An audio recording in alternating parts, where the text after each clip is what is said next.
Chapter की शुरुआत last chapter के लास्ट पैनल से होती है। हम एडम को कहते हुए सुनते हैं, हमें तुझे एंटरटेन करना पड़ेगा। तभी हम गोली चलने की आवाज सुनते हैं। एडम गन शूटिंग कर रहा था।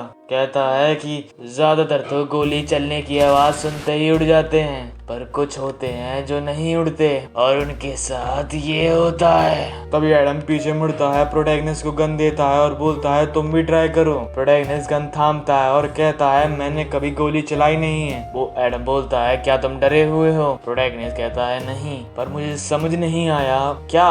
प्रोटैगनिस्ट कहता है तुम उन्हें खाने वाले तो हो नहीं, पर मार क्यों रहे हो? मुझे लगा तुम बोर हो रहे थे। एडम पीछे मुड़ता है, अपना हाथ आसमान की तरफ करता है और बोलता है उस पिजन को मारो जो नीचे की तरफ उड़ रहा हो। तुम कर सकते हो, या तो तुम उस गन को मेरी तरफ कर सकते हो। प्रोटैगनिस्ट पूछता है क्यों, क्या हो रहा है? तुम लोग मेरी सवालों का जवाब क्यों नहीं दे रहे? एडम पूछता है क्या है तुम्हारे सवाल? प्रोटैगनिस्ट कहता है तुम कहाँ है, ये कौन सी जगह है, और वो अजीब से दिखने वाले इंसान से तुम स्लेव की तरह ट्रीट करते हो, क्यों रह रहे हो इस जगह पे तुम सब लोग? तभी एडम प्रोटैगनिस्ट की गन पकड़ता है और अपनी छाती से लगा के बोलता है ये आइलैंड का कोई नाम नहीं है, और वो एम्प्लॉय कोई स्लेव नहीं, वो मेरा एम्प्लॉय है, और हम एक होटल चलाते हैं, और ये आइलैंड मेरा घर है, और तुम मेरे गेस्ट हो। रूम का 1,50,000 रुपए, मील का 11,000, हंटिंग सेशन का 30,000। मैं तुम्हें ये सब अलाउ कर रहा हूँ, वो भी फ्री में। तभी भी तुमने गन मुझ पर पॉइंट कर रखी है। और तभी एडम बोलता है छोड़ो इसे। एडम प्रोटैगनिस्ट के हाथ से गन छीन लेता है और गन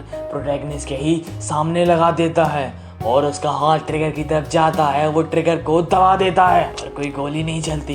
एडम कहता है ये गन में 2 गोली लगती हैं और 2 के बाद रिलोड करना पड़ता है। फिर एडम हंसते हुए कहता है तुमने ये सोचा तो नहीं कि तुम्हें मैं फ्री की हंटिंग सेशन दूंगा, और तुम्हें पक्का पता था ना कि ये गन एम्प्टी है, नहीं तो तुम ऐसा तो कुछ नहीं करते, ये तो बहुत डेंजरस था, बिल्कुल नहीं करते ना।